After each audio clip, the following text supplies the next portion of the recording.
Welcome to another episode of Uplifting Interviews with Total Strangers. We've got China with me today, and she is heading to Brazil. I'm going to Brazil for a marathon with my LA legger friends. Oh, LA leggers. Okay. Yes. How many leggers are legging their way there? I think 25 if the whole group makes it. 25. Yes.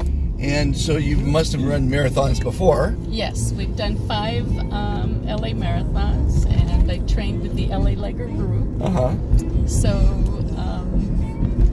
we picked Brazil because there's a girl that used to live in Brazil, and so she's like leading the group. Oh. Yeah. Well, I used to be Fox's Portuguese dubber. Oh, really? Yes. Oh my God. My studio did a lot of did all the TV shows, Charlie's Angels, all the old TV shows and movies in Portuguese. Oh my God. Yeah, it's pretty funny. I used to go to São Paulo to check them all the studios and what have you. But so recently I filmed the LA Marathon, one of my first shows. It's called the SOS Show.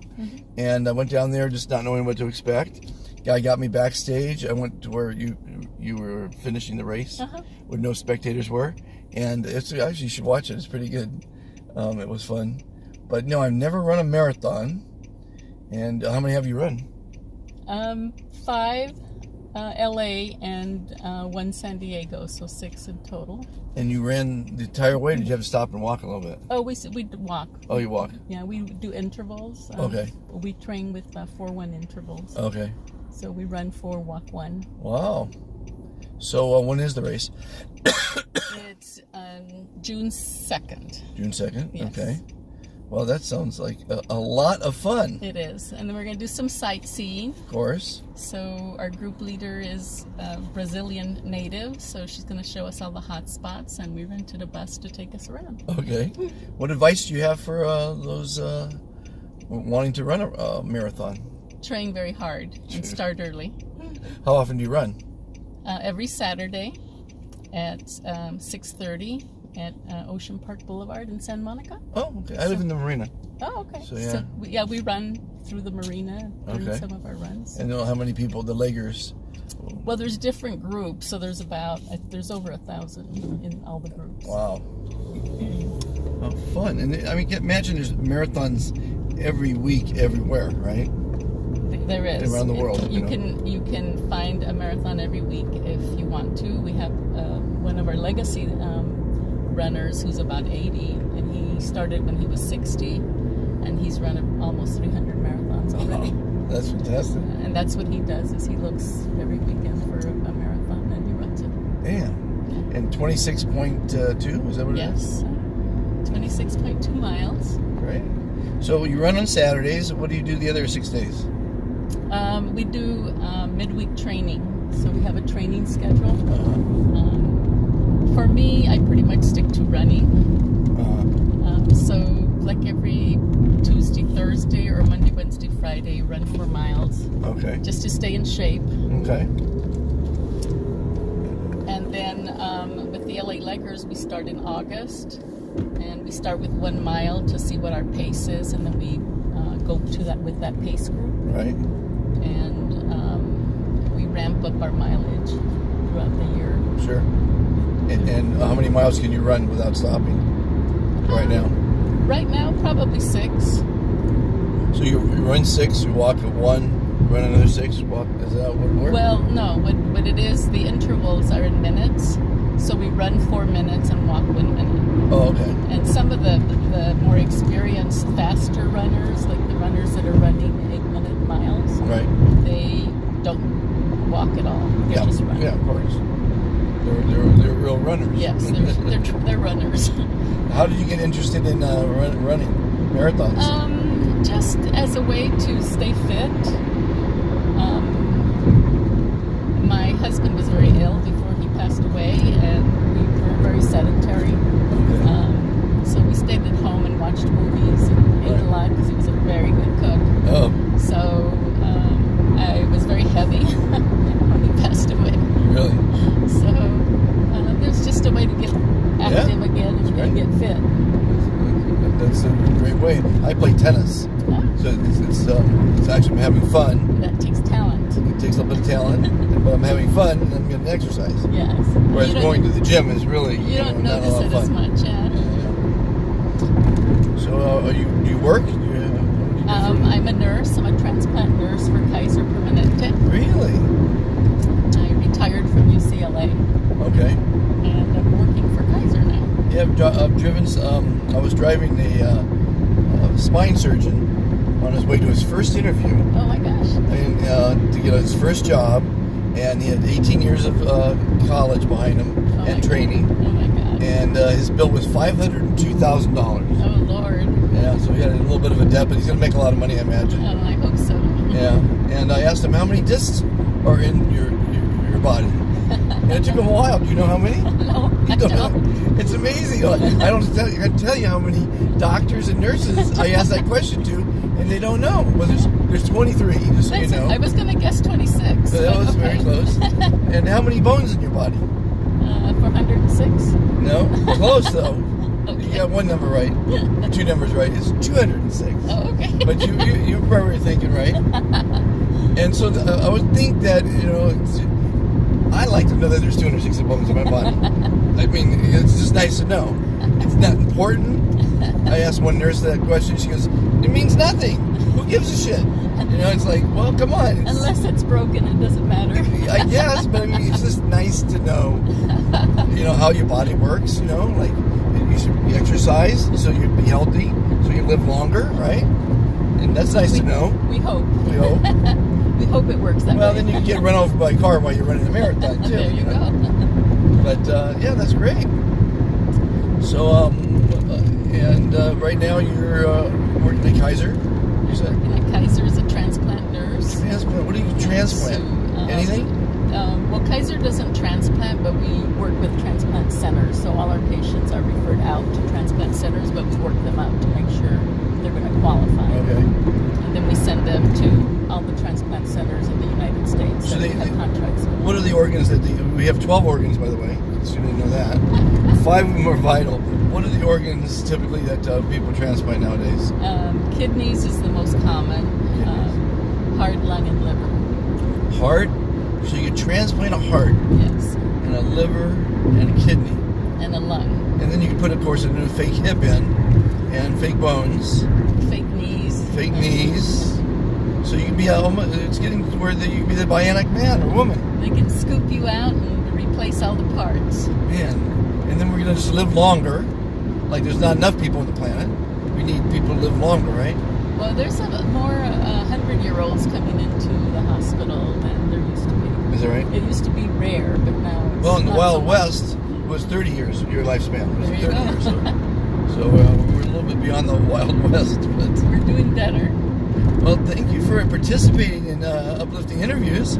I think it's uplifting that you're out there traveling the world, running and meeting new people and seeing new places. That's what life's all about, you know. Yes. It's too short not to. Experiences. I'm always, if you ever watch my interviews, it's a recurring theme of giving advice to people. I like to give advice to people, and one is get out there, travel, live every day like it's your last, because it could be your last, Yes, it could be. And we never know. It'd be great to know if we had 3 years left. Then you go out and blow your savings, right? Why not? Go out and have a great time.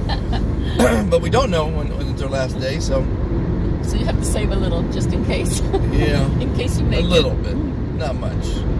It's too easy to survive, So you were always in television? Well, no, I was born in the business, so to speak. My mom was an actress, my father a producer, my uncle won an Academy Award. But no, I've actually worked in over 79 different fields in my life. I'm a published author. I was a producer. I produced Ray Charles on his 50th birthday. Oh my God. As I told you, I was a Portuguese dubber. I mean, the list goes on and on and on and on and on. Carpenter, plumber, electrician, built a silo in Iowa, electrical engineer in Iowa, ran a snow machine in Switzerland. I mean, the list goes on and on. Oh my God, you've had a lot of experiences. Yeah, so that's why I give good fabulous. advice. So let's go to the section of the show where you could ask me advice on any subject: romance, children, travel, Any kind of Well, romance. Let's tackle romance. Romance Because I have not dated in a long time. Okay. So you're single, divorced, widower. Widowed, yeah. Widower. Is that what the name is? A widower? widowed. Widowed? Widow for a woman and widower for a man. Okay, so you're widowed. And you haven't dated in a while. No. And have you? I'm kind of cautious. I think that's kind of Well, sort you of should the be. problem. It's because But, I there's mean, so many bad things. there are a lot of bad things with a lot of good people. There's a thing I heard called Tinder. Tinder? Tinder, it's artificial intelligence, and it takes all your analytics and, Oh. and what your likes are. Obviously, you're probably going to want to find someone that likes to run. You know, Someone who's athletic that's or not an adventuresome. sedentary, watching movies and eating popcorn, right? I ate a bag of popcorn the other day. I had no idea it had that many calories in it. Oh my god. Oh my God. Well, as long as you stay away from the butter and the salt. No, it's no good without butter and salt. Are you kidding me? So Then it tastes like cardboard. I truly believe if you're honest, you can find a mate in artificial intelligence in dating services. I think the only reason, my advice, anyone living in Los Angeles, there should only be two reasons you live here. One is to make a bunch of money, because you can make money here, and two is to find a mate. Now, okay, now we got to find you a mate. So basically, Tinder, I heard, is a real good thing. It's obviously first on impression, because you're a lovely lady, so you're going to attract men, you know, and then it's going to analyze all your attributes and what your likes and dislikes are. But the thing is, you got to be honest, because too many people are not honest. They show a picture of themselves 10 years or 20 years ago, and because they don't want to be hurt, they don't want to be rejected, and nobody wants to be rejected. So they put on a facade, and that facade is the first introduction, and that person likes that because that's what you personified, right? But the problem is that's not you, and then finally you get comfortable, and then you become yourself, and they say, well, that's not who I like. I like the other person. We grew apart. But you didn't grow apart. It was a lie to begin with. Yeah. So some women like bald guys, some guys like fat chicks. It's if you just be yourself, you'll find someone that likes that. So that's one suggestion as far as like Tinder or these other dating sites. But I would imagine that you're going to find someone in what you're doing and running. But you can't run down the street with blinders on. I think when you meet someone, you should search why you cross paths with them. Want to talk to them and find out what they're doing and what have you. Or you're never going to know.